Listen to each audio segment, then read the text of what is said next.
I never thought the day would come when my own son would tell me I wasn't welcome at his wedding. Yet there I stood, holding a letter that might as well have been a dagger through my chest. "Dad," it began, "I think it's best for everyone if you don't come. It's my day, and I don't want any tension." Then, as if that weren't enough, there was a second page. A bill. $170,000. "Your contribution toward the wedding and honeymoon," it said. "Be thankful I'm letting you be a part of it this way." My hands shook so hard I almost tore the paper in two. For a long minute, I couldn't move. I just stared at those words, the numbers blurring together as tears stung my eyes. "My name is Harold Bennett, I'm 68 years old, and I've spent my entire life working to give my family everything they ever wanted. I was the kind of man who skipped vacations, missed birthdays, and wore the same winter coat for 10 years, just so my son, Evan, could go to college debt-free. And this was my thank you. A bill. A ban. A humiliation dressed in entitlement. When I finally called him, I could barely find my voice. "Evan," I said quietly, "I got your letter. Is this a joke?" There was laughter on the other end, careless and cold. "Dad, come on. Don't make this dramatic. It's just easier if you're not there. You and Mom's old-fashioned views. It's not the vibe we want. But hey, at least you can still help out financially. Think of it as your blessing." His tone was smug, almost rehearsed. "Be thankful I'm letting you contribute," he added with a chuckle that sliced right through me. For a moment, I couldn't breathe. I had imagined this day so many times, watching him stand at the altar, seeing his bride walk down the aisle, maybe even giving a toast about how proud I was. Instead, my only invitation was an invoice. "Evan," I whispered, my throat tight, "I changed your diapers. I worked 3 jobs to put you through school. You're my only son." There was silence for a second, then a sigh. "And I'm grateful, Dad. But times change. You had your generation. Let me have mine." Then he hung up. I just sat there at my kitchen table, in the little house I built with my own hands, surrounded by pictures of a family that didn't seem to exist anymore. The clock on the wall ticked like it was mocking me. Every sound in that house echoed with memories, birthdays, Christmas mornings, bedtime stories. All of it suddenly felt like it belonged to someone else's life. My wife, Margaret, passed away 5 years ago. She would have known what to say. She always did. She believed in forgiveness. But even she would have been shaken by this. The next morning, I went into town for coffee. The same diner I'd gone to every morning for 20 years. I didn't want to talk about it, but in a small town like Maple Hollow, nothing stays quiet for long. "Harold, you all right?" asked Susan, the waitress who'd been serving me since the 90s. "You look like you've seen a ghost." I smiled weakly. "Something like that, Susan." But the words slipped out before I could stop them. "My son banned me from his wedding." The clatter of plates stopped. Heads turned. "Banned you?" she repeated. "What for?" I told her. "Not everything, but enough." Her jaw dropped. "And he asked you for money? After banning you?" A man at the counter, Jim, an old buddy from the mill, shook his head. "Kids these days, Harold. No respect. My daughter barely calls me, but this takes the cake." I tried to laugh, but it came out like a cough. I didn't want pity. I didn't want gossip. I just wanted to understand how my son became a stranger. Evan wasn't raised this way. He grew up watching me work 14-hour days at the auto shop, fixing up cars for folks who couldn't afford dealerships. I never cheated a customer, never missed a bill. I taught him to be honest, to be humble. He used to say, "Dad, when I make it big, I'm gonna buy you a house by the lake." And I believed him. Now, all he wanted was a check. By the end of that week, the whole town knew. Small towns have a way of amplifying pain. Every grocery run, every gas stop came with sympathetic looks. Even the pastor mentioned forgiveness in the face of betrayal during Sunday service, his eyes flicking toward me. But the worst part wasn't the whispers, it was the silence from Evan. Not a text. Not a call. Just an email with bank details. That night, I sat in my recliner staring at that email. I could have sent the money. Lord knows I had it. Nobody in town knew, but years ago, before I sold my repair shop, I'd quietly invested in a trucking company. It did well, really well. I wasn't rich, but I was comfortable. Evan never knew because I wanted him to build his own life. I wanted him to know struggle, not entitlement. But maybe I'd failed him by keeping that too quiet. Maybe he thought I was just the old man who fixed cars and clipped coupons. I closed my laptop. My heart hurt in a way I couldn't explain. Not anger, something deeper. Disappointment. Regret. Maybe even shame. Margaret's voice echoed in my mind, the way she used to when life got hard. Harold, don't let bitterness take root. Hurt people hurt others. But strong hearts turn pain into wisdom. I wanted to believe that. But right then, all I could feel was the sting of being replaced by pride and greed. Days passed. Then one afternoon, a thick envelope arrived. Inside was an invitation, Evan's wedding announcement. But not for me. For the town's wealthiest folks. The mayor. Business owners. Even the bank manager who once denied me a loan. My own son had built his guest list around money and influence. On the back of the envelope was a handwritten note. Dad, since you won't be there, at least you can help make it special for those who will. Payment due by next Friday. My jaw clenched so tight it hurt. Payment due. Like I was some vendor. Not a father. Not family. Just a wallet. I folded the paper neatly, walked out to the porch, and stared at the sunset bleeding across the sky. I remembered teaching Evan to fish on that very lake. He'd been 9, full of life and laughter. Dad, he'd said, I'll never forget this day. But he did. Somewhere along the line, he forgot everything that mattered. I thought about calling him again, begging even. But something inside me shifted. A calm I hadn't felt in years. Maybe Margaret was right. Pain could become power if you knew how to use it. I looked at the checkbook sitting on my kitchen table. Then at the safe in my study. My wife and I had built more than just savings. We'd built a legacy. One Evan clearly didn't respect. And if he thought he could treat me like a fool, he was about to learn just how wrong he was. The next morning, I made some calls. Quiet ones. Old friends from the trucking business, a lawyer I'd helped years ago, and one particular man named Ray Carter, a private investigator with a knack for digging into financial messes. Harold, Ray said, surprised to hear from me, what's this about? I told him everything. He whistled low. Your kid's playing with fire. You want me to look into him? I hesitated, then said the words that would change everything. Yeah, Ray. It's time I find out who my son really became. By evening, I felt something I hadn't felt in years. Clarity. The hurt was still there, but beneath it was steel. For decades I'd been the nice guy, the dependable dad who'd fix anyone's problem but his own. Not anymore. If Evan wanted to treat family like business, then I'd handle it like business. That night, as the wind rattled the old windows, I whispered to the empty house, You should have known better, son. My voice was steady now. Strong. Because what Evan didn't know was that his father wasn't just some retired mechanic with a soft heart. I was a man who'd built empires quietly, who knew how to rise after every storm. And this time, I wasn't just fixing engines. I was about to fix a family legacy, by dismantling the rot that had taken root in it. Little did Evan know, his dream wedding was about to become his greatest lesson. I wasn't born into money. Far from it. My father was a coal miner in Pennsylvania, and my mother worked nights at a diner. By the time I turned 16, I already knew what hard work smelled like: grease, sweat, and dust. I joined the army right after high school, thinking I'd see the world, maybe learn a trade. Instead, I saw the inside of dusty tents, broken roads, and too many young men who never made it home. When I came back, I had a limp in my right leg and a stubborn belief that family was all a man really had.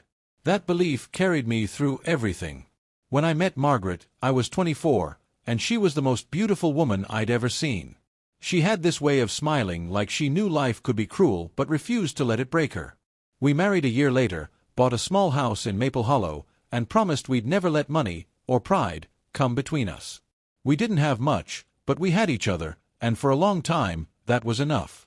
Then came Evan. The first time I held him, I swear my heart almost burst. He had Margaret's blue eyes and my crooked nose. I remember whispering, "You're my reason now, kid." And I meant it. I worked harder than I ever thought a man could. I started out fixing lawnmowers, then small engines, and eventually I opened Bennett Auto and Repair, a little garage on the edge of town. Business was slow at first, but word spread. Folks said I was honest. That meant everything to me. But honesty didn't pay hospital bills when Margaret got sick. It started with fatigue, then headaches. Then came the diagnosis, ovarian cancer. I remember the doctor's voice like it was yesterday. Soft, rehearsed, apologetic. I wanted to smash something. Instead, I just nodded and asked what I had to do. Margaret smiled through it all. "Harold," she said one night, "don't spend your whole life fixing broken things. Sometimes you have to let go and live." I couldn't. Not with her. I sold half the shop to pay for her treatments. Worked double shifts. Slept in the waiting room chair beside her hospital bed. Evan was in college by then, studying business at the University of Chicago. I told him not to worry. "Just focus on your future, son. Your mom and I will be fine." But we weren't. And when she passed, something inside me cracked. She was only 59. I buried her under the oak tree by the lake, her favorite spot. That day, I promised her two things. I'd take care of Evan, and I'd never let our years of sacrifice be wasted. That promise kept me going. After the funeral, I threw myself into work. But the world was changing. Small garages were closing, swallowed up by corporate chains. I could have given up. Instead, I adapted. Started doing contract work for freight companies. Fixing trucks led to maintaining fleets. One of my clients, a man named Don Caldwell, liked my work so much he offered me a small partnership in his new logistics company. I didn't know much about business, but I knew hard work, and Don respected that. Within a few years, that little company, Caldwell Freight Systems, was turning profits big enough to make Wall Street notice. I stayed quiet about it. Kept my name off the paperwork. I wasn't after fame. I was after security. By the time I sold my shares, I had more money than I ever dreamed of. Enough to retire comfortably. Enough to make sure Evan never struggled like I did. But Margaret's words haunted me, "Don't let money change what matters." So I kept it quiet. I lived simply. Same old truck, same small house, same coffee at the diner every morning. To the world, I was just old Harold from the auto shop. But behind the scenes, I'd built something that could have set my son, and his children, up for life. When Evan graduated, I was the proudest man alive. I bought him a car, not new, but clean and dependable, and handed him an envelope with a small check inside. "Start your life," I told him. He hugged me, said, "You're the best, Dad." I believed him. But somewhere along the line, that gratitude turned into expectation. The small favors became big ones. "Dad, can you help with rent?" "Dad, I need a down payment." "Dad, this business idea just needs a little funding." I never said no. I couldn't. Every dollar I gave him felt like I was honoring Margaret's memory. Then he met Lana. She was young, beautiful, and ambitious. I tried to be happy for him, but something about her smile never reached her eyes. At dinner one night, she looked around my modest living room and said, "Evan tells me you own this place outright." "That's smart, Harold. Real estate is everything these days." The way she said it made my skin crawl. Evan laughed it off, but I saw the way she nudged him when I mentioned I still worked part-time at the garage. "You don't have to do that anymore, Dad," Evan said. "You've done enough." But the way he said enough made it sound like too much. It wasn't long before they started living beyond their means. Fancy apartment, luxury car, vacations to Europe. Evan called it networking. I called it burning through blessings. I offered advice, not judgment, but he stopped calling as much. The few times we spoke, it was always about money. Then came that letter, the one that tore what little was left between us. Looking back now, I see the pattern. Every sacrifice I made was met with another demand. Every "thank you" turned into "what's next?" But that's the thing about love. It blinds you to what people are becoming, especially when those people are your own flesh and blood. The night after I got that wedding bill, I found myself digging through an old box in the attic. Inside were photo albums, Margaret's letters, and a small wooden box she gave me before she passed. I'd never opened it. My hands trembled as I lifted the lid. Inside was a note in her handwriting, "For when you forget who you are." Beneath it was her wedding ring and mine, tied together with a piece of red thread. I sat there for a long time, crying like a man who'd lost everything twice. Then I read her note again and whispered, "I remember now, Maggie. I remember." That night changed something in me. I realized that my silence, the humble, quiet way I lived, had allowed Evan to rewrite our story. In his mind, I was just an old man with no real power. But Margaret and I had built more than love. We built a legacy of resilience, integrity, and quiet strength. If Evan had forgotten that, I was going to remind him. Not out of vengeance, but out of necessity. I started making a list. Not of revenge, but of lessons. Lessons my son never learned because I protected him from struggle. The first was accountability. The second was humility. And the third was respect, for the people who built the foundation he stood on.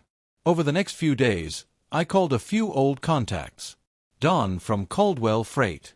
My accountant, Lisa Merritt, who'd managed my investments quietly for years. "Harold," she said, "it's been ages. What's going on?" I told her I might need to move some funds discreetly. "Everything okay?" she asked. I smiled, though she couldn't see it. "Everything's about to be." When I hung up, I felt that same determination I'd felt as a young soldier, the one that said, "You may be down, but you're not done." For years, I'd lived small so others could live large. But now, it was time to stand tall again. I looked around my modest home, every crack, every creak, every memory, and realized something. Humility is powerful, but only when people respect it. When they mistake it for weakness, it becomes a weapon in your own hands. Evan had no idea who he was dealing with. After I found Margaret's note and made those quiet phone calls, I told myself I'd take a step back, give Evan space, maybe even hope he'd come to his senses. But that didn't happen. Instead, the weeks that followed only proved how far gone he really was. It started with a text message. "Dad, the florist is asking about payment. Can you cover that today? I'll pay you back after the wedding." No apology. No, "How are you?" Just a demand wrapped in casual entitlement. I stared at the message for a long minute before typing back, "Evan, I thought I wasn't invited." The typing dots appeared, disappeared, then came back. "Don't be dramatic, Dad. This is just business. The flowers are $12,000. Please don't make this awkward. Just business." That was the phrase that hit me hardest. The boy who once helped me carry grease-stained toolboxes now spoke to me like a client who'd missed a payment. Against my better judgment, I wired the money. Not because he deserved it, but because I didn't want him to be embarrassed on his big day, even if I wasn't allowed to see it. I told myself it was for Margaret. She would have wanted peace, not war. But peace never came.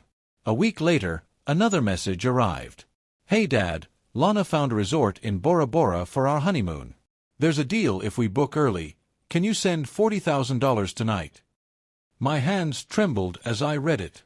I didn't reply right away. A few hours later, another text came through. "If it's too much, just say so. But you've always said you wanted to give me the best. This is it." The manipulation was smooth, almost professional. I didn't respond.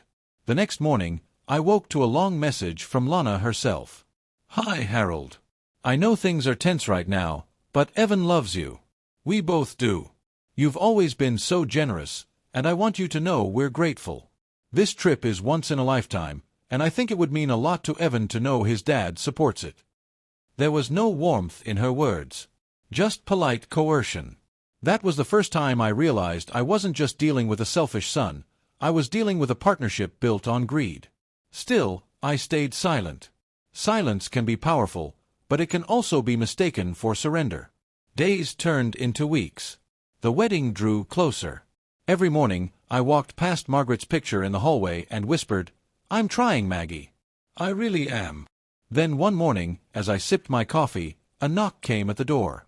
When I opened it, there stood a courier holding a clipboard. "Delivery for Harold Bennett," he said. It was a package, heavy, wrapped in expensive paper. Inside, I found a framed wedding invitation. Gold lettering, embossed edges. It was beautiful, almost regal. But across the top, instead of "You are invited," it read, "For contribution acknowledgement." My stomach dropped. Beneath it was a note from Evan. "Thought you'd want to see what your money helped create. Hope you're proud." No signature. No love. Just arrogance. I set the frame down on the counter and stared at it until my vision blurred. For the first time in my life, I felt small. Invisible. Like I'd raised a stranger. That night, I drove to the lake. Margaret's resting place. The moon reflected on the water, and I sat there talking to her like I always did when things got too heavy. "He's lost, Maggie," I said quietly. "He's got your smile, but none of your soul. I don't know what happened." The wind rustled the trees, and for a moment, I imagined her voice whispering back, "You do know what happened, Harold. You gave too much." The truth hit like a hammer. I had given and given until I had nothing left but guilt. Every time Evan made a mistake, I fixed it. Every time he fell, I caught him. And in doing so, I taught him that love meant never facing consequences. He'd mistaken sacrifice for servitude. A few days later, I got a call from Emma, my niece. Sweet girl, 28, teaches art at the local high school. "Uncle Harold," she said gently, "I just wanted to check on you. I heard about the wedding." Her voice was cautious, careful not to poke at open wounds. "Thanks, sweetheart," I said. "I'm fine." She hesitated. "You don't have to lie to me." Evan posted pictures online. Big mansion venue, hundreds of guests. It looked expensive. I could hear the pity in her voice, and it burned. "Good for him," I said flatly. "Hope he enjoys it." There was a pause. Then she said something that stuck with me. "You always taught me to stand up for myself, Uncle Harold. Maybe it's time you remember that, too." That night, I couldn't sleep. Her words echoed in my head. Maybe it was time. But still, I wasn't ready to strike back. Not yet. I needed to understand what I was dealing with first. A few days later, I got another reminder of how deep Evan's selfishness ran.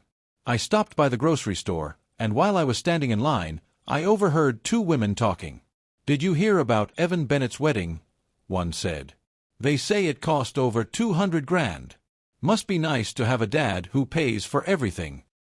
I felt the blood drain from my face. 200 grand. More than what he'd told me. My chest tightened. Not from the money, from the lie. When I got home, I called Evan. He didn't answer. So I left a message.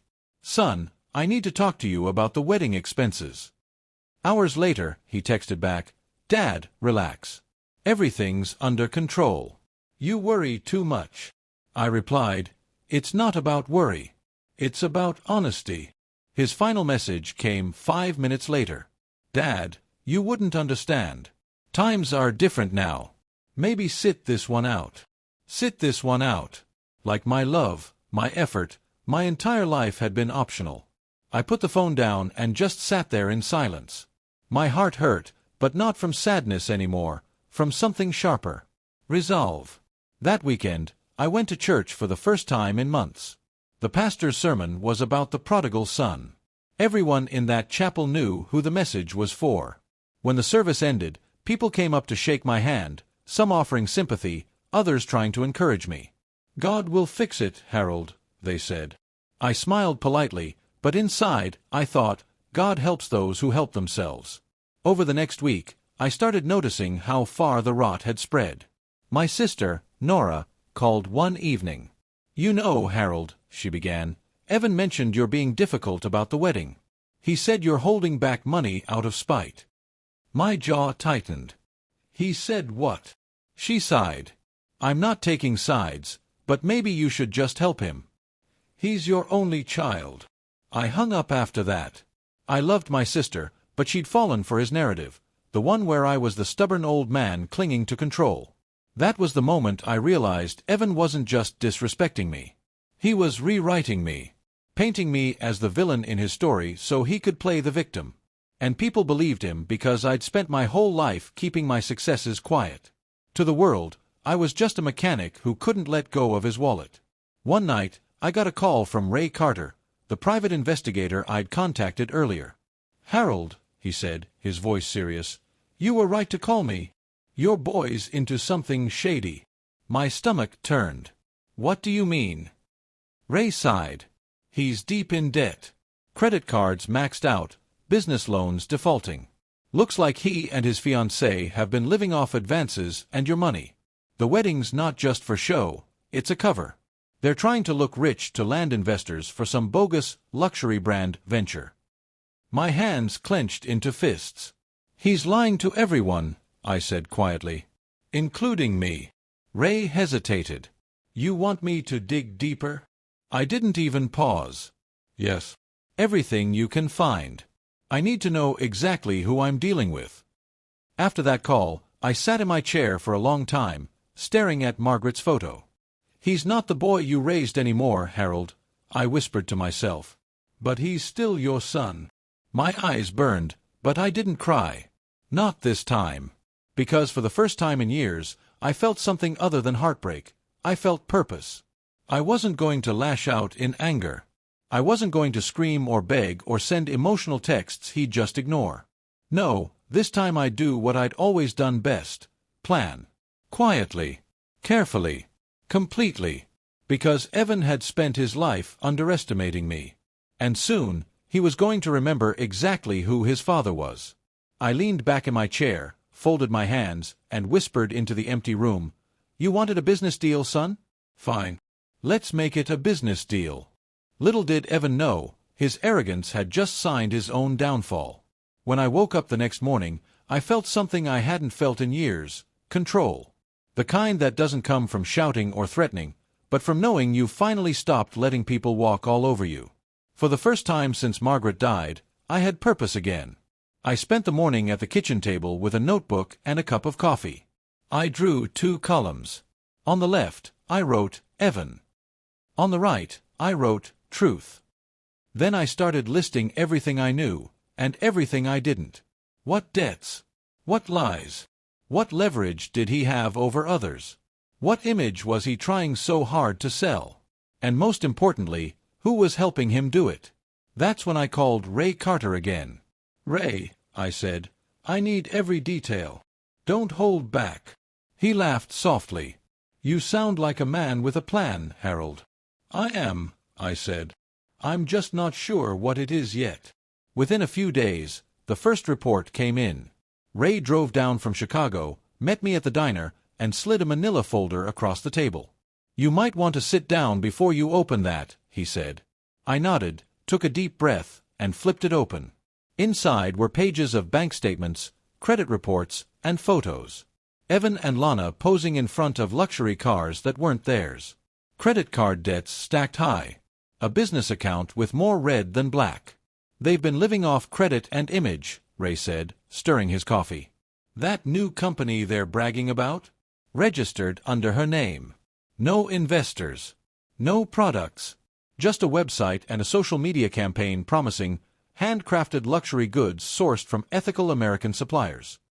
Total nonsense." I turned the page. There was more. "They took out a personal loan last year," Ray continued. "Used your name as a reference. Told the bank you'd guarantee repayment if things went south." My jaw tightened. "They forged my name?" "Not exactly," Ray said. "They didn't sign for you. But they implied you'd back them if needed. Technically legal, morally rotten." I sat back, trying to process it all. My son, my only son, was building a life of lies on the foundation of my good name. "You've got enough here to ruin them if you want," Ray said. I didn't answer. I wasn't after ruin. I was after truth. "Keep digging," I said quietly. "I want to know where every dollar came from and where it's going." Over the next week, Ray's reports kept coming. Each one was another nail in the coffin of my old image of Evan, the hard-working, kind boy I'd raised. The more I read, the more I realized that the man I thought I knew was gone. The one left in his place was addicted to admiration. Every picture, every purchase, Every word out of his mouth was crafted for applause. One night, Ray called me from his office. "Harold, you're gonna love this one," he said. "You know that fancy venue they're using for the wedding?" "Yeah," I said. "What about it?" "They didn't pay in full. The deposit bounced twice. The manager says they threatened to go public about bad service if he didn't give them more time." I couldn't help but laugh. It was bitter, but real. So my son's threatening lawsuits with money he doesn't have. "Pretty much," Ray said. "Classic grift, dressed up in wedding tuxedos." After the call, I sat in silence. Then, for the first time since the letter arrived, I smiled. Not out of joy, out of realization. Evan had trapped himself in a web of lies so tight that all I had to do was tug the right thread. The truth would collapse everything. Still, I didn't move too fast. I knew better. I'd spent decades running businesses, watching people reveal themselves under pressure. Patience was power. So I waited, collected, and listened. A few days later, I got an unexpected visit from Lisa Merritt, my accountant. "Harold," she said, sitting at my table with her laptop, "you told me to keep quiet about your assets, but if your son's digging into your finances, he could cause real trouble. You need to protect yourself." "How so?" I asked. She turned the screen toward me. "You have over $2 million in liquid assets under the Bennett Holdings Trust. If he or his fiancée tries to claim power of attorney or access after your passing, they could tie it up in court for years." I leaned forward. "What do you suggest?" Lisa smiled knowingly. "Move it. Quietly. Reassign beneficiaries. Someone trustworthy. Or set up a clause that triggers redistribution if anyone tries to exploit you financially." I nodded slowly. "Do it," I said. "And Lisa, keep it between us." That night, I walked out onto the porch and looked at the stars. The autumn air was crisp, carrying the smell of pine and cold earth. I thought of Margaret again, how she used to stand beside me in that same spot, humming softly while I worried about bills and payroll. "You always think the world's out to get you," she'd tease. Maybe she was right. But this time, I wasn't paranoid. I was prepared. The next morning, Ray called again. "Got something big," he said. "You might want to sit down." My stomach tightened. "Go on." "Turns out Lana's been contacting one of your old partners, Don Caldwell. She's trying to convince him to invest in their fake business. Told him you'd endorse it." That got my attention. "Don called me 2 days ago," I said, realization dawning. "Said he'd gotten an odd email from a Lana Bennett, using my name as reference." "Exactly," Ray said. "She's playing with fire. Caldwell's sharp, he won't fall for it. But others might." I thanked Ray, hung up, and immediately called Don. "Harold," he said, his voice warm and steady, "I figured it wasn't you. The whole thing smelled wrong. But I thought you should know." "I appreciate that," I said. "Do me a favor, Don, don't confront them. Not yet. Just keep your ears open." Don chuckled. "Still the tactician, huh? You sure you're not planning a little payback?" I smiled. "Let's just call it a lesson." By the end of that week, I knew almost everything I needed. Evan's debts totaled over $300,000. His luxury brand was a shell company. He'd lied to friends, banks, and even extended family to keep up appearances. But what really twisted the knife was one small detail. He'd used part of the money I'd sent for his wedding expenses to pay off gambling debts. Ray's report confirmed it. "He's been gambling online," Ray said grimly. "Sports betting mostly. The guy's in over his head. If he doesn't get a big payday soon, he's finished." That's when I finally understood why he'd sent me that bill for $170,000. The wedding wasn't about love, it was about survival. He needed a lifeline. And he thought his old man would quietly foot the bill, just like always. I closed the file and leaned back in my chair. "You were always clever, Evan," I whispered to the empty room. "But you forgot one thing. You learned business from me."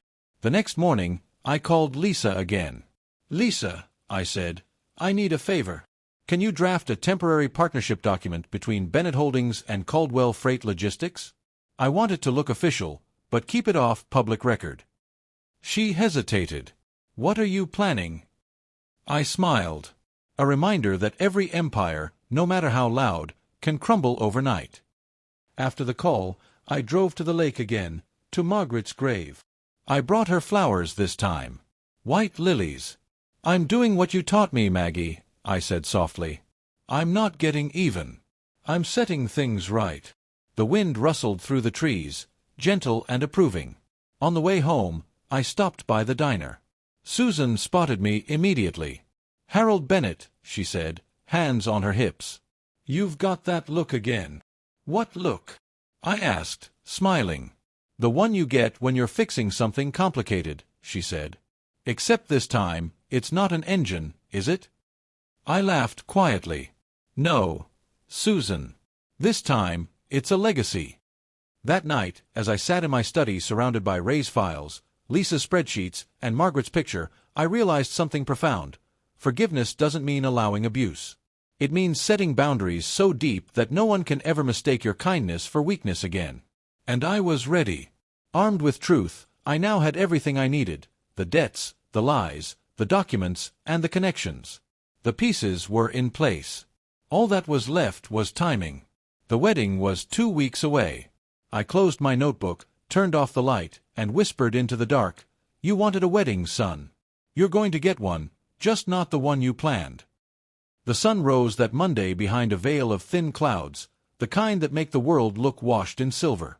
I remember sitting by the window, watching the light spill across the kitchen counter, and thinking, this is how justice begins, quietly. I had 2 weeks before the wedding. 2 weeks to set everything in motion. Evan thought he was the one orchestrating the show, the grand event, the perfect image, the extravagant fairy tale. But he didn't realize the stage he'd built was about to collapse under its own weight. My first call was to Lisa Merritt, my accountant. "Lisa," I said, "I need those trust transfers finalized by Wednesday. And make sure none of the assets show under the Bennett family name, not 1 cent. She hesitated. "You're cutting them off completely?" "Yes," I said. "If Evan wants to build a kingdom, he can do it on his own foundation." "Understood," she said softly. After hanging up, I called Ray Carter. "Ray, we're moving to Phase 2, I said. He chuckled. "Phase 2? You sound like you're running an operation, Harold." "I am," I replied. "It's called teaching my son what consequences look like." Ray agreed to deliver a full dossier to one more person, someone I trusted even more than him, Judge William "Bill" Grayson, an old fishing buddy of mine who'd retired from the county bench 5 years earlier. Bill wasn't just sharp.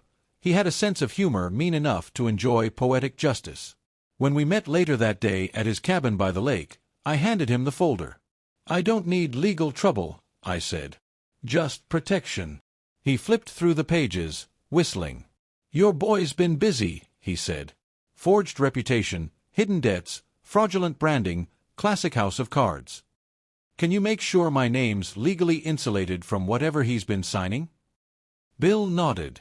"I'll file an affidavit under your trust, just in case anyone tries to drag you into this. You'll be clean." I exhaled slowly. "That's all I need." Before I left, Bill looked at me. "You know, Harold, sometimes teaching someone a lesson doesn't mean destroying them. Sometimes it means letting them destroy themselves, while you make sure they can't take you down with them." I smiled faintly. That's exactly the plan. By Thursday, the trap was tightening. Lisa had rerouted my holdings through new accounts under an alias trust. Bill had filed the paperwork shielding me from Evan's forged references. Ray was still digging, but we already had enough to expose the lies. Now, all I had to do was position the players. I started with Lana's parents, the Harpers. We'd met only once, briefly, years ago, but I remembered them well. Polished people. Always smiling too wide, always talking too loud. The kind who care more about appearances than sincerity. I called them that evening, pretending warmth. "Mr. and Mrs. Harper, Harold Bennett here. I hope wedding prep isn't too stressful." "Oh, Harold. We're thrilled," Mrs. Harper gushed. "Evan and Lana are just wonderful together. Such a lovely match." "I couldn't agree more," I lied smoothly. "I was wondering if we might meet for lunch before the big day." I wanted to discuss a little surprise I've been planning for the couple. They were hooked instantly. A surprise? How exciting! Of course. We arranged to meet that Saturday at a country club they frequented. When the day came, I wore my best navy blazer. Not flashy, but solid. Respectable. Over lunch, I laid out the bait. I wanted to do something meaningful for them, I said. A partnership. I've been considering investing in their company, Bennett and Harper Luxury. Mrs. Harper's eyes lit up. Oh, Harold, that's so generous of you. Of course, I continued. I just want to make sure it's all legitimate. You understand. Paperwork, transparency, clean numbers. Mr. Harper nodded stiffly. Naturally, of course. Perfect, I said, smiling. Then perhaps you could bring me copies of their financials. I wouldn't want to surprise them with an uninformed gesture. They hesitated. Well, we don't really handle that sort of thing. Of course not, I said gently. But I'm sure Lana keeps everything well documented. After all, appearances matter. That last line landed exactly where I wanted it to. The Harpers were vain, but they weren't fools. By the end of the lunch, I had them promising to look into it. Which meant that within 48 hours, they'd be nervously asking Lana for details she couldn't produce, and Evan would have to explain why. One domino down. The second came through Ray. He'd found a journalist friend named Mara Nichols, a lifestyle writer with a big following who had once interviewed Evan for a Rising Young Entrepreneurs piece. She loved your son's story, Ray told me. But she's not stupid. If she finds out it's built on fraud, she'll bury him. Not yet, I said. We'll time that release perfectly. Got it, Ray said. I asked him to feed Mara a hint, just enough to make her curious again. Something about the grand wedding, the mysterious benefactor, me, and the whispers about money trouble. Reporters can't resist a shiny secret.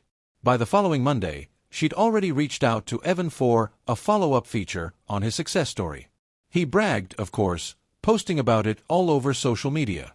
He had no idea he was walking into his own trap. Meanwhile, I kept up my act. I replied politely to wedding emails, RSVP'd as if nothing was wrong, and even sent a small gift, an engraved silver clock that read, "Time reveals all truths." Petty, maybe, but satisfying. A few days later, I received a call from Lana. Her tone was cautious but sweet. Mr. Bennett, I just wanted to thank you for the clock. Evan and I really appreciate your support. My pleasure, I said. You must be so busy preparing for the big day. Oh, we are. It's exhausting, she said with a tired laugh. But it'll all be worth it. I'm sure it will, I said. And I'm glad you're taking care of Evan. He's lucky to have someone so detail-oriented. She hesitated. Thank you, she said. But there was a flicker of unease in her voice. Maybe it was paranoia, or maybe she sensed that the ground beneath her was starting to tremble. That week, Bill called. Harold, he said, you'll be pleased to know the affidavit cleared. You're officially protected. If your son's creditors come knocking, they can't touch you. Good, I said. Now we let him play his part. Play his part. Yeah, I said. He's the lead in his own downfall. All we're doing is making sure there's an audience. By the time Friday came, the dominoes were lined up perfectly. The Harpers had confronted Lana about the missing financials, causing a quiet fight behind closed doors. Ray confirmed through one of his contacts that Evan had been calling banks again, desperate for extensions. And Mara, the journalist, had posted a cryptic teaser online. Next week, I'll be publishing a story about one of America's rising entrepreneurs, and the secrets behind the dream wedding of the year. The timing couldn't have been better. I spent that evening walking through my house, making sure everything was in order. Photos of Margaret and me. The folded flag from my father's service. The polished wood of the banister I'd carved by hand. Every corner of that house reminded me who I was, and why I was doing this. This wasn't about revenge anymore. It was about dignity. For years, I'd been silent. I'd let my son believe kindness was weakness, humility was ignorance, and patience was permission. But now he was about to learn the truth, that sometimes silence isn't surrender. It's strategy. The night before the wedding, I got one last call from Ray. "You ready?" he asked. "More than ever," I said. He paused. "You want me to be there?" "No," I said. "This is a family matter. But thank you, Ray, for everything." He chuckled. "Then good luck, Harold. Go make a scene worth remembering." I smiled. "Oh, I will." The next morning, I stood in front of the mirror in my gray suit, the same one I'd worn at Margaret's funeral. I straightened my tie, adjusted my cufflinks, and whispered to the reflection, "Let's do this, old man." As I drove toward the venue, the clouds began to part, revealing a sharp blue sky. It felt symbolic, like the calm clarity before a thunderstorm. The ceremony was being held at Maplewood Estate, a sprawling vineyard on the edge of town. Rows of cars lined the gravel drive, glittering under the sun. Guests laughed, photographers buzzed, music drifted through the air. It looked perfect. Exactly how Evan wanted it. As I parked and stepped out, I caught sight of him across the courtyard, tall, handsome, beaming in his tailored suit. He saw me and hesitated, confusion flickering across his face. He hadn't expected me to come. I smiled and tipped my hat. He forced a grin, raised a hand, and turned back to his guests. But the tension in his shoulders gave him away. He knew something was coming. He just didn't know what. And that was the beauty of it. Because the next day would change everything. Evan was about to learn the most. The morning light shimmered across the vineyard like glass. Rows of white chairs lined the aisle, each one dressed with pale gold ribbons that fluttered in the breeze. Music floated softly from a nearby string quartet. Guests murmured, glasses clinked, and the hum of conversation filled the air. To anyone else, it looked like a perfect wedding. But to me, it felt like a stage, and everyone here was about to see the show of their lives. I walked through the courtyard, nodding politely to faces that didn't know me. The kind of guests who smiled at everyone, never realizing the storm sitting quietly among them. When I reached the reception hall, I spotted Lana's parents first. Mrs. Harper was already half a glass of champagne in, beaming for the cameras. Mr. Harper looked tense, though, fidgeting with his cufflinks. Good. That meant my bait had done its work. Then came Evan. My son. My blood. He looked every inch the golden boy, crisp suit, polished shoes, hair perfectly styled. But there was something hollow in his eyes. The kind of emptiness that money and flattery couldn't fill. When he saw me, he froze for half a heartbeat before forcing a smile. "Dad," he said, walking over. "You made it." "I wouldn't miss it," I replied.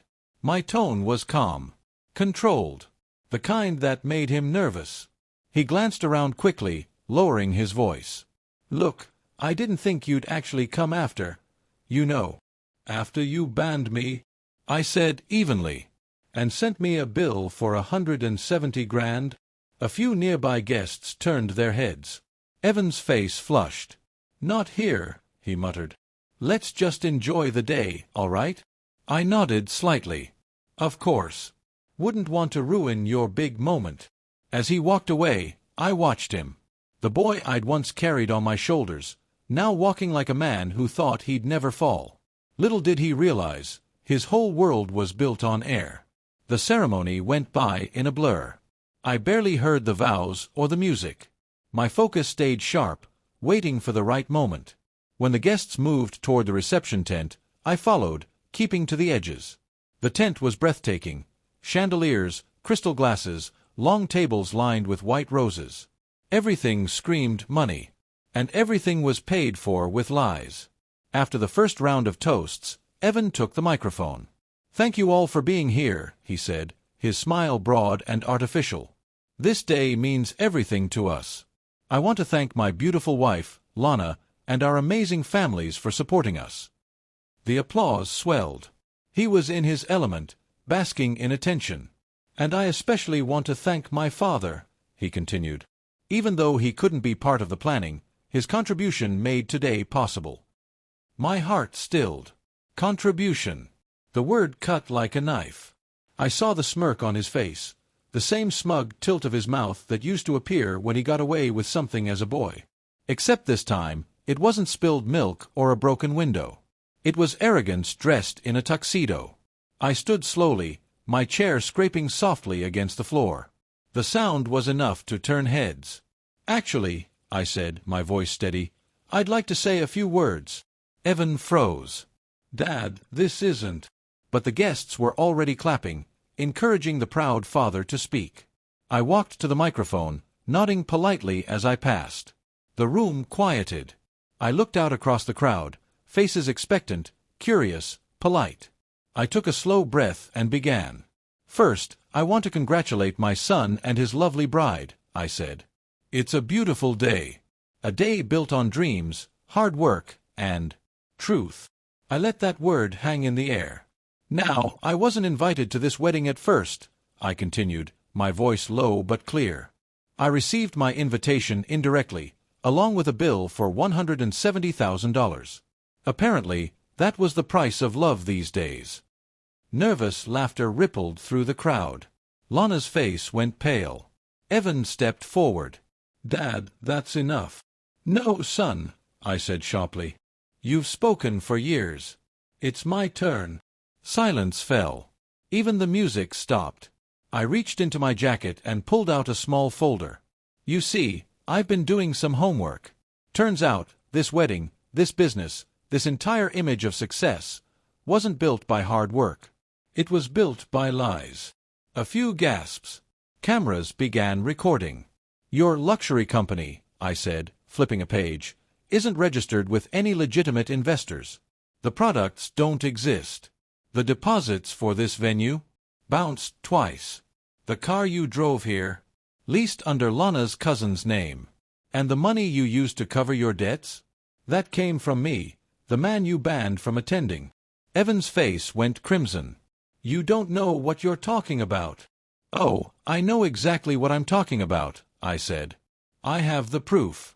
Bank statements, emails, even testimony from your lenders. You've been using my name to take out loans, Evan.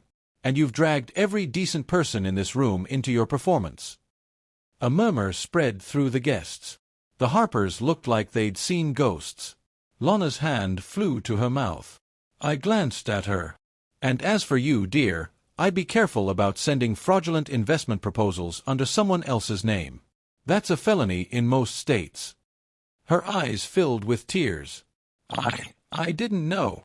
"Yes, you did," I said softly. "You both did." Evan's jaw trembled. "You're ruining everything." "No," I said. "You ruined it the moment you decided your pride mattered more than your integrity." Then I turned to the crowd. "I'm sorry you all had to witness this, but I think it's time the truth came to light. You all deserve to know who you're celebrating." A voice called out from the back, "Mara, the journalist." "Mr. Bennett, is all this true?" she asked, recording everything. I smiled faintly. "It will be," I said. "You'll have your story, and I'll have my piece." Evan lunged forward, grabbing the microphone. "You think you can embarrass me? You think this makes you noble?" I looked at him, really looked at him, and for a moment I saw the boy he used to be. The boy who used to run into my arms after baseball practice. The boy who once said, "I want to be just like you, Dad." Something inside me broke a little. "No, son," I said quietly. "This doesn't make me noble. It makes me heartbroken." The room went still. "I spent my life building something for you," I continued.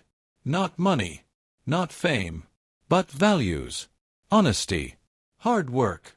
And somewhere along the way, you decided those things didn't matter. That image was worth more than integrity." Evan's voice cracked. "You don't understand." "Oh, I understand perfectly," I said. "I just finally stopped enabling it." I turned toward the guests. "Enjoy the meal, everyone. The venue's been paid for, by me. Consider it my parting gift. Because after today, I'm done funding illusions." And with that, I set the microphone down and walked away. Behind me, chaos erupted, whispers, shouts, cameras flashing. Evan called my name, but I didn't turn around. Lana's sobs echoed faintly through the tent. Outside, the sky had shifted, clouds rolling in, the light dimming. The breeze carried the smell of rain and roses. I stood by my car, staring out across the vineyard. Bill Grayson was waiting there, hands in his pockets. He'd come quietly, just to watch. "You sure know how to drop a hammer, Harold," he said. I gave a tired smile. "It wasn't a hammer, Bill. Just the truth finally landing." He nodded. "Sometimes that's heavier than any hammer." I looked back toward the tent one last time. Through the transparent panels, I saw Evan standing there, alone now, his perfect world crumbling around him. It hurt. God, it hurt. But beneath the ache, there was peace. After a long silence, I turned to Bill. "This isn't over yet," I said quietly. "I've still got a few lessons left to teach." He raised an eyebrow. "What now?" "Now," I said, "we let the consequences unfold." And as I drove away from Maplewood Estate, leaving behind the echoes of shattered pride and broken illusions, I whispered to myself, "This was only the beginning. I've got years of disrespect to address." The morning after the wedding felt strange. The house was quiet, too quiet, the kind of silence that sits heavy in the chest. I made my coffee, sat at the kitchen table, and waited for the phone to start ringing. I didn't have to wait long. By 8 o'clock, the first call came from Ray Carter. "Well," he said, his voice almost gleeful, "I think you broke the internet, Harold." I sighed. "That bad?" "Worse," he said. "The videos everywhere. Some guest uploaded the whole thing to TikTok and YouTube. 2 million views overnight. Headlines are popping up all over. Father exposes son's $170,000 wedding scam." "It's wild." I rubbed my temples. "I didn't mean for it to go public." "Yeah," Ray chuckled, "but that's the price of truth in the modern world. Someone's always recording." I didn't respond right away. I wasn't proud of the spectacle, even if the truth had to come out. I'd spent my life avoiding drama, solving problems quietly. But this wasn't quiet anymore. It was viral. By noon, reporters were calling. I ignored them. Then came messages from neighbors, old co-workers, even church friends. Most were supportive, some shocked, some curious. A few said things like, "Good for you, Harold. About time someone stood up for themselves." But I didn't feel victorious. I felt hollow. When Margaret died, I'd promised her I'd keep the family together. And now, I'd torn it apart in front of strangers with cameras. Around 2 p.m., there was a knock at the door. I opened it to find Lana standing there, still in the same beige coat she'd worn at the wedding. Her makeup was smudged, her eyes red. "Mr. Bennett," she said softly, "please, can we talk?" I hesitated, then nodded and stepped aside. She walked in slowly, her heels clicking against the hardwood. "I didn't know where else to go," she said, sitting down. "Evans, he's gone." "Gone?" I repeated. "He left this morning. Took the car, his cards, everything. Said he needed time to think. But I think he just ran." Her voice cracked. "Everything's falling apart. The vendors, the photographers, they all want payment. The article's spreading. My parents are furious." I leaned forward. "Lana, I didn't do this to humiliate you. But you both made choices. Bad ones." Tears streamed down her face. "I know. I wanted the dream so bad, I didn't see the nightmare coming." I studied her, young, scared, and lost. For the first time, I saw something genuine behind the vanity, regret. "You can fix this," I said quietly. "But it starts with honesty. You tell the truth, to the banks, your parents, the press. Take responsibility. You're still young enough to rebuild." She nodded weakly. "And Evan?" I sighed. "He'll have to find his own way. But I won't chase him this time." Before she left, she stopped at the door. "For what it's worth," she said, "you were right about everything. And I'm sorry." When the door closed behind her, I sat in silence for a long time. Maybe, I thought, this was the start of something new. Not revenge, but clarity. 2 days later, another knock came. This time, it was Lisa Merritt, my accountant. She set her briefcase on the table and exhaled. "You've caused quite a ripple effect, Harold," she said. "I'm starting to notice." She smiled faintly. "I wanted to show you this." She opened her laptop, turning it toward me. "The trust is secure. And I've set up a new clause in the Bennett Holdings account, a charitable one, in your wife's name. The money you pulled from Evan's Reach? It's now going toward community college scholarships for single parents." For a moment, I couldn't speak. "You always said Margaret believed in helping people who try," Lisa said. "I thought she'd like that." I swallowed hard. She would. She really would. It hit me then, all the money, all the sacrifice, all the pain. It wasn't about wealth. It was about legacy. And legacies aren't built on what we give away, but on what we stand for. "Thank you, Lisa," I said. That weekend, I went into town for groceries. As I walked through the market, people stared. A few nodded respectfully. One man even clapped me on the shoulder and said, "Good on you, Mr. Bennett." Some of us needed to see that. But not everyone was kind. A few whispered things like, "embarrassed his own kid," and "family dramas not for the public." I ignored them. You can't please the world, especially when you start telling the truth. By Sunday, I was sitting on my porch when a familiar car pulled up. A dusty blue sedan. The engine sputtered before turning off. It was Evan. He stepped out slowly, wearing jeans and a wrinkled shirt. His eyes were bloodshot. He looked 10 years older than he had at the wedding. For a long moment, neither of us said a word. Then he spoke, voice low. "You really had to do it like that?" I didn't answer. He shook his head. "You could have called me. We could have handled it privately." I met his eyes. "I tried to handle things privately for years, Evan.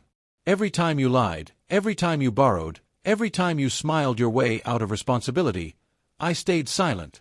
Because I thought maybe love meant patience. But love without boundaries isn't love. It's surrender." He looked away, jaw tight. "You ruined me." "No," I said quietly. "You did that yourself. I just stopped protecting you from the consequences."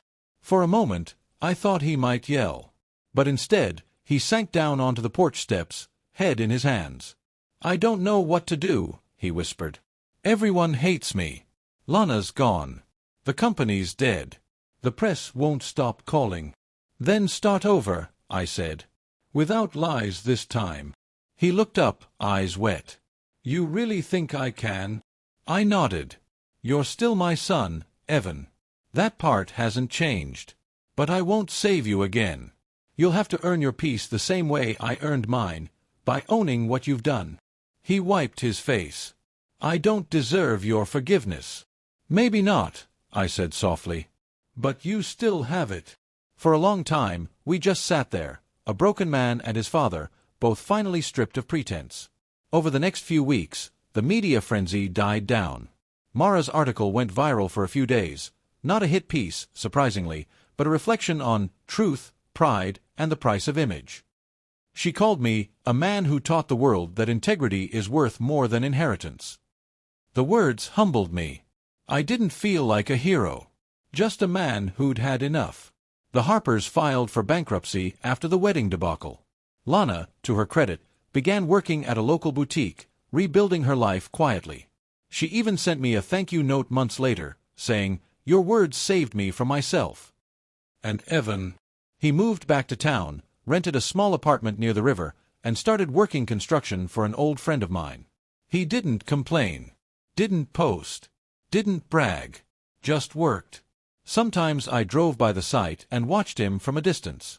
There was something humbling about seeing him covered in dust, wiping sweat from his brow, not the image of failure, but of rebirth. One afternoon, he came by the house again. No speeches this time, just a quiet visit. He fixed my fence, mowed the lawn, and sat with me on the porch until the sun dipped low. "You know," he said finally, "I get it now. Mom used to say you were the strongest man she knew. I thought she meant because of work. But she meant this. Standing your ground." I smiled faintly. "Your mother was always right." He nodded slowly. "I'm not there yet. But I'm trying. That's all I ever wanted."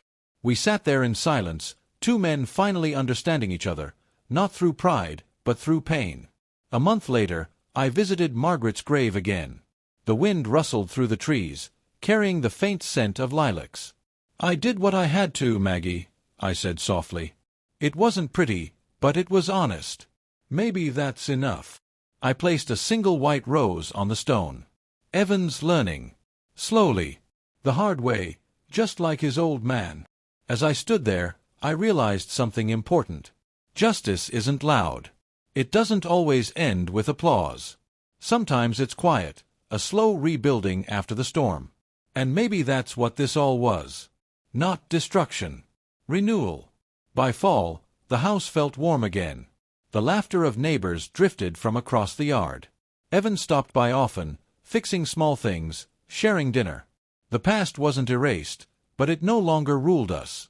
He was learning to be a man. I was learning to let go.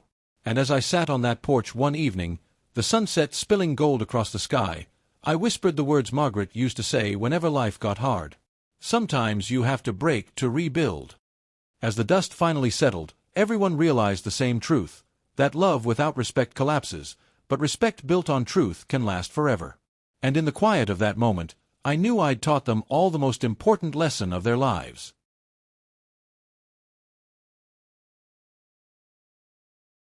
The first snow of December dusted the town like powdered sugar, covering the streets, rooftops, and mailboxes in a quiet blanket of white. From my porch, I could see the children across the street building a snowman, their laughter echoing through the cold air. For the first time in years, I smiled, not out of politeness, but from somewhere deep and genuine. Life had slowed to a calm rhythm. The chaos of the wedding scandal had long faded into memory. The world had moved on, and so had I. The calls from reporters stopped months ago. People found new dramas to feed on. That's how the world works now. Outrage one week, amnesia the next. But I hadn't forgotten. I carried every lesson like a stone in my pocket, heavy, grounding, and real. That morning, I was sanding a small wooden birdhouse in my garage when Evan pulled up in his truck. He hopped out, dusted snow from his shoulders, and held up a box. "You got mail, old man," he said, grinning. I chuckled. "They ever tell you not to call your father old man?" He shrugged. "Too late for discipline, don't you think?" He followed me into the kitchen, where the smell of coffee filled the air. We sat down, and he placed the box on the table. "Open it," he said. Inside was a photo album. Old, leather-bound, the kind Margaret used to keep. Each page held pictures from years long gone, birthdays, fishing trips, Christmas mornings. My hair was darker, Margaret's smile brighter, and Evan, he was just a kid with freckles and crooked teeth, holding up a homemade card that said, "World's Best Dad." I ran my thumb over the page. "Where'd you find this?" "In the attic," he said. "I thought maybe you'd want to see it again." My throat tightened. I'd forgotten we even had this. He nodded slowly. "I did too, for a long time. But I think I needed to remember who I used to be. Who we used to be." The silence between us wasn't awkward anymore. It was peaceful. "I'm proud of you, son," I said finally. He blinked, surprised. "For what?" "For not quitting. For rebuilding. For owning your life." He smiled, a small, humble smile, the kind I hadn't seen since he was a boy. "Guess I had a good teacher." We sat there, flipping through pages, sharing small stories. There was laughter. There were pauses. But there was no bitterness left. The storm had passed. Later that week, we hosted a small dinner, just close friends and neighbors. Nothing fancy. A roast, a pie, a bottle of cheap red wine. The house filled with warmth and chatter. Ray Carter raised a glass. "To Harold," he said, "for proving that standing your ground doesn't make you cruel, it makes you free." Everyone clapped, and I felt my face flush. Enough of that," I said, waving them off. "I just did what any father would do when pushed too far." Ray grinned. "Nah, most fathers would have written a check and complained about it later. You made it a life lesson." The laughter that followed was easy, the kind that comes from people who understand you. At the end of the night, when the dishes were washed and the guests had gone, Evan lingered. He stood by the window, looking out at the snowy street. "You know," he said, "I used to think you were hard on me. Controlling. But now I realize you were just steady. I needed that. I just didn't see it. I nodded. We all miss what we need until life takes it away. He turned, hands in his pockets. You ever think Mom's watching us right now? I smiled softly. Oh, I don't think. I know. He grinned. Then she's probably rolling her eyes, saying, about time you two stopped being stubborn. We both laughed, real, deep laughter. In the months that followed, Evan started volunteering at the community center I'd helped fund through Margaret Scholarship Trust. He taught young men basic carpentry and budgeting. Sometimes, when I stopped by, I'd see him with a small group gathered around a workbench, showing them how to sand a plank or balance a checkbook. He didn't preach. He led by example. One day, I overheard him telling a boy, "Listen, my dad taught me the hard way. Money's easy to lose, but trust? You only get one shot at that." The boy nodded solemnly, and Evan clapped him on the shoulder. "Learn that now, and you'll be 10 years ahead of me." I stood in the back, unseen, and felt something warm spread through my chest. That was the moment I knew. He'd finally grown into the man Margaret and I always hoped he'd become. Spring came early that year. The snow melted fast, leaving the yard muddy but alive with promise. One morning, Evan brought someone new by, a woman named Jenna, quiet, kind, with an easy smile. "She's a teacher," he told me as they stood on the porch. "4th grade. Smart as a whip." I shook her hand and said, "God bless you. 4th graders. You deserve a medal." She laughed, and in that moment, I saw what Evan saw, peace. As they left that day, I watched from the window as he opened the car door for her. It was a small thing, but it said everything. The boy who once took from everyone was finally learning to give. One Sunday, I decided to attend church again, something I hadn't done since Margaret's funeral. The pews were filled with familiar faces, and the pastor, old Reverend Harlan, smiled when he saw me. "Good to see you, Harold," he said after the service. "Heard you've been busy teaching the town about integrity." I chuckled. "Just cleaning up after my mistakes." He put a hand on my shoulder. "Sometimes, that's the greatest sermon of all." As I drove home, I realized he was right. My life wasn't a tragedy anymore. It was a lesson wrapped in second chances. The years rolled on quietly after that. The house stayed warm, the town peaceful. Every Christmas, Evan would come by with Jenna, and eventually, a little girl named Maggie, with brown curls and her grandmother's smile. She called me Papa Hal. And every time she ran into my arms, my heart healed a little more. We'd sit by the fireplace, and she'd ask, "Papa, tell me a story." So I did. Not about the wedding, not about betrayal, but about love. About how real strength isn't loud, and forgiveness isn't weakness. I told her, sometimes, people will hurt you, sweet pea. But don't let it make you bitter. Just be kind, but be wise. The world needs both. She'd nod solemnly, like she understood, even though she was only 6. And I'd smile, thinking, maybe someday she'll remember those words when life tests her too. On my 75th birthday, the whole family gathered in the backyard. Lanterns hung from the trees, kids chased fireflies, and laughter filled the air. Evan stood to give a toast. "To my dad," he said, raising his glass, "the man who taught me that sometimes the hardest people to love are the ones who need it most. You showed me that boundaries aren't walls, they're bridges built on respect. Thank you for never giving up on me, even when I didn't deserve it." I looked around the table, at Jenna, at little Maggie, at neighbors and old friends. My heart felt full. "Son," I said, my voice thick, "you made me proud, not because you're perfect, but because you learned." He smiled. "Guess we both did." That night, after everyone had gone home, I sat on the porch again, alone under the stars. The same spot where Evan and I once sat in silence after everything fell apart. Now, the silence was peaceful. The air smelled of honeysuckle. The world felt right again. I thought of Margaret, her laughter, her patience, her faith in people. I whispered into the night, "We did it, Maggie. The family's whole again." The wind stirred the chimes softly, as if answering. I leaned back, closed my eyes, and smiled. Sometimes the people we think are weakest turn out to be the strongest of all. And I had learned, through pain, through love, through loss, That quiet strength can move mountains. And as the stars shimmered above my old house, I realized my story wasn't one of revenge after all.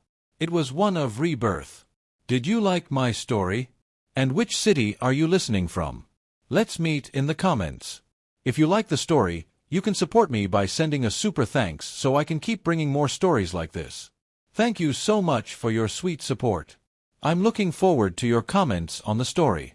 On the screen, you can see 2 new life stories that I highly recommend.